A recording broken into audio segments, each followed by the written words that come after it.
하지만 거기 함정이 있습니다. 이 금액은 이미 확정된 토지대가 아니라는 게 함정이죠. 그러면 무엇하러 이렇게 제약이 많은 지역주택조합에 가입하십니까? 그 주변에 아파트를 사놓고 어차피 올라가면 이게 될 텐데, 그럼 이렇게 판단해 보시면 지역주택조합 가입하시겠습니까?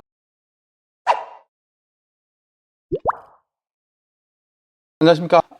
알쏭달쏭 부동산 채널입니다. 재개발, 재건축, 가로주택, 그리고 지역주택조합 컨텐츠를 다루고 있는 알쏭달쏭 부동산 채널입니다. 오늘 지역주택조합 관련된 이야기인데요. 많은 분들이 사기당할 위험이 많기 때문에 지역주택조합은 하지 마라 이렇게 하고 있는데, 오늘도 사연이 왔습니다. 임의주택 임의분양 이런 단어로 현혹되신 것 같은데, 일단 결론 말씀드리면 3천만 원 들어가셨다고 하는데, 일단 3천만 원 날렸다고 생각하셔라 라고 말씀을 드릴 수밖에 없었습니다. 이 부분 한 번 더 확인을 해드리고요. 그러면 사기 지역주택조합인지 아니면 가능성이 있는지, 성공할 지역주택조합인지 구분할 수 있는 방법이 혹시 없을까요? 이렇게들 많이 문의들 오십니다. 방법이 있습니다. 그래서 오늘 영상에서 실제 현재 지역주택조합을 모집하고 있는 모집 요강을 분석해서 과연 이 모집 요강대로 지역주택조합 성공할 확률이 얼마나 되는지 함께 확인해 보도록 하겠습니다. 만약 이 방법을 그대로 적용하신다면 어떤 다른 지역주택조합 현장에서도 성공 여부에 대해서 판단을 스스로 하실 수 있게 되실 겁니다. 영상을 보시고 좀 어려우시면 몇 번 좀 돌려보시고요. 그래도 잘 모르겠다 하시는 분은 구독, 알람 영상을 해놓으셔가지고 현장별 앞으로 구체적인 사업 가능성 여부에 대해서 계속 업로드 예정이니까 그 부분 놓치지 않고 확인하시면 도움이 되실 것 같습니다. 이런 경험 많으실 겁니다. 지역주택조합 홍보관이라고 하죠. 홍보관에 가보시면 상담을 받아본 경험이 있으시다면 지역주택조합에 대해서 이런 말씀을 한번 들어보셨을 거예요. 우리 주택은 다른 지역하고 다르다. 여기 근처에 성공한 지주택이 3개나 된다. 혹은 뭐 2개 여러 가지가 있다. 길 건너도 성공했고 또 학교 옆에도 성공했다. 이런 말씀을 하시게 되죠. 그러면 귀가 솔깃할 수밖에 없습니다. 이 동네는 많은 사람들이 선호하기 때문에 많이들 지주택 성공한 지역이 많아. 그럼 이것도 혹시 성공하지 않을까? 이렇게 막연하게 하실 수 있는데, 구체적인 판단의 근거를 가지시고 하실 수 있는지 여부에 대해서 오늘 설명을 드리도록 하겠습니다. 많은 분들이 지역주택조합 가입하시는 이유가 뭐냐 하면 좋은 자리에 저렴한 분양가 때문이거든요. 싸고 좋은데 안 할 이유가 없지 않습니까? 그래서 가입을 하시게 되는데, 그러면 이게 싼 가격인지 이 가격으로 진짜 아파트를 지을 수 있는지를 확인하시면 가능하게 됩니다. 그렇지 않으면, 현재 주변 아파트보다 저렴하지 않으면 지역주택조합을 가입하실 이유가 없습니다. 왜냐? 주변 아파트 올라가야지만 된다면 주변 아파트를 사놓으시는 게 훨씬 더 나으실 수도 있기 때문인데요. 오늘 여기 내용을 한번 확인을 해보도록 하겠습니다. 이런 기사도 뜨는데요. 여기 보시면 지금 되고 있는 겁니다. 범어동인데요. 756세대 29층 10개 동으로 구성되어서 이렇게 되어 있다고 합니다. 인근에는 주거단지가 매우 좋고 특화 설계 등으로 이렇게 나와 있는데요. 언론이지만 이거는 기사라고 할 수는 없죠. 그래서 얼마에 하느냐, 시세는 최근 실거래가 평당 3,700만 원으로 거래가 되는 지역입니다. 웬만한 수도권 서울에 버금가는 금액이죠. 근데 이걸 얼마에 하느냐, 2천만 원대 금액과 프리미엄의 입주를 잡을 수 있답니다. 솔깃하죠. 이대로만 되면 충분할 수 있습니다. 하지만 모집하시는 분들도 모르고 하실 수 있으니까 교육받은 대로만 하시기 때문에 뭐 그럴 수는 없고요. 하지만 우리는 이렇게 합시다. 과연 주변에 3,700만 원대 거래되는 이 아파트를 살 거냐, 2천만 원대를 살 거냐, 금액만 보면 당연히 2천만 원대 구입하셔야 되죠. 하지만 이걸로 이 세대를 할 수 있느냐 보시자고요.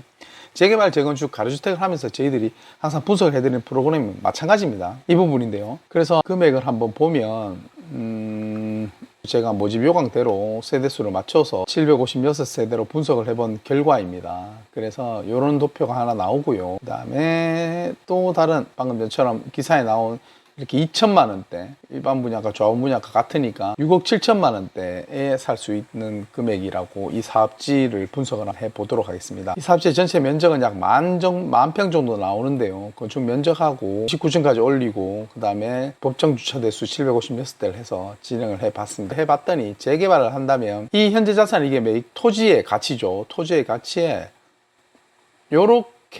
요 금액대로 29층대로 용적률 요렇게대로 756세대를 지면 방금처럼 전조합원이 다 가입을 하신다면 평당 2천만 원대 6억 정도 하시면 매출 이렇게 됩니다. 그래서 사업비용은 변동될 수가 있죠. 하지만 사업비용은 평당 사업비 880만 원 정도로 제가 잡아놔 봤습니다. 하지만 여러 가지가 있을 수 있겠죠. 그러면 문제는 뭐냐, 이렇게 되려면 일단 여기 사업비용이랑 현재 자산, 요 토지 이 두 가지를 구입하셔야 된다는 결론이 나옵니다. 그죠? 그렇게 되면 이 금액이 얼마냐? 합쳐보면 약 한 6,700억, 6,800억 정도 나오게 되죠. 6,800억 정도면 계산을 해보면 약 9억 정도로 하면 됩니다. 8억 정도로 불가능하죠. 9억 정도는 내셔야지 사업이 가능하다. 그러면 뭐 9억 정도는 괜찮지 않느냐? 13억, 12억씩 분양이 되는데, 하지만 거기 함정이 있습니다.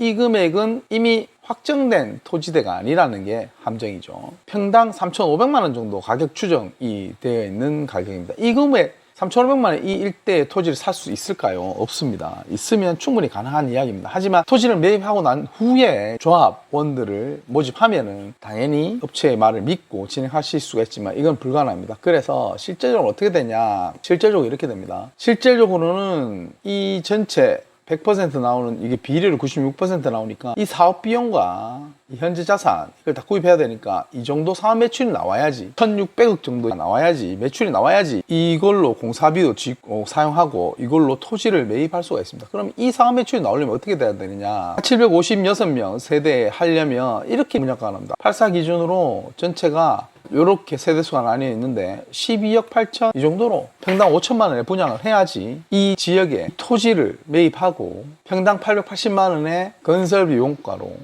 건축을 하실 수가 있습니다. 이것도 업무 추진비라고 하죠. 지역주택조합에서 받아가는 그걸 넣지 않는 수치입니다. 보시면 사업비용에 일반적인 사업비용만 들어가 있습니다. 물론 정비사업업체에 들어가는 비용이 들어가 있어서 하실 수도 있지만 정비사업비에 대한 요격비 자체가 업무 대행비 몇 천만 원대 때까지 올라갈 수 있는 금액은 아닙니다. 그렇기 때문에 이 부분을 한번 확인을 하셔야 돼요. 그래서 감정평가 총액 이게 평당 4,500만 원인데 4,500만 원보다도 더 비싸게 주고 매입하면 매입했지 더 싸게는 매입할 수 없는 그런 지역입니다. 그럼 이 금액은 주변의 시세보다 더 뭐 비슷한 금액이에요. 그러면 이렇게 사업 비용을 주고 해야 하면 주변 시세보다 싸려면 주변 시세는 15억, 16억 넘어가야지만 이 사업이 가능해지게 됩니다. 그러면 무엇하러 이렇게 제약이 많은 지역주택조합에 가입하십니까? 그 주변에 아파트를 사놓고 어차피 올라가면 이게 될 텐데 그렇게 판단하시는 게 맞죠. 그럼 이렇게 판단해 보시면 지역주택조합 가입하시겠습니까? 아무리 좋다 해도 불가능한 수치가 분명히 나오지 않습니까? 이 부분을 꼭 말씀을 드리고 싶었습니다. 사실 단순 계산을 하실 수 있어요.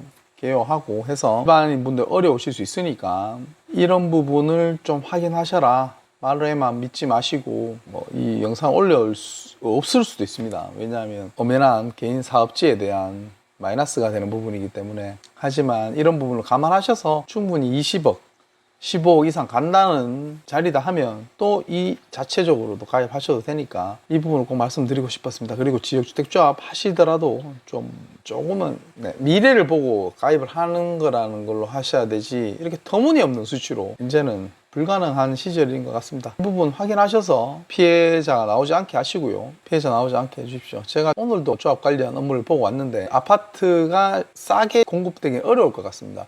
조합에서 일을 하는데 전문성이 너무 없습니다. 전문성이 없으면 또 업체와 같이 맞춰서 사업을 진행하면 되는데 그 개발로 인해서 조합원들의 이익은 이익대로 나와서 그건 당연한 거고, 하지만 비용을 과하게 줄이려고 하는 과정에서 업체들하고 이렇게 트러블이 생겨요. 물론 조합이 갑이죠. 그래서 업체들은 어쩔 수 없는 상황이 펼쳐지는데, 도급 계약서를 보시면 시간적인 부분에 대한 이자 상승률, 그러니까 건설 지수로 인한 물가 상승률을 공사비 반영하도록 되어 있는데 시간이 엄청나게 큰 돈입니다. 근데 얼마를 아껴서 검증해서 아낄지 모르겠지만 제가 봤을 땐 소탐 내실인데 아마 대부분의 조합은 그렇게 진행이 되고 있는 것 같습니다. 그래서 아파트 공급이 원활하지 않을 것 같고요. 특히 서울, 그다음에 지방에도 선호하는 지역에는 아파트 가격이 내려올 것 같지는 않습니다. 공급을 하기가 쉽지가 않습니다. 그렇기 때문에 이게 또 아파트 가격이 올라가기 시작하면 지역주택조합에 대한 홍보도 많아지고 또 솔깃해서 하실 수도 있습니다. 대조 1구역인가요? 부산의 어떤 재건축인 것 같은데 거기 보니까 프리미엄이 10억, 8억 정도 붙어 있던데 거기에 권리가액이 7천만 원이고 감정가가 6천만 원이고 이렇더라고요. 왜 그럴까요? 시간을 먹었기 때문에 그렇습니다. 그 당시에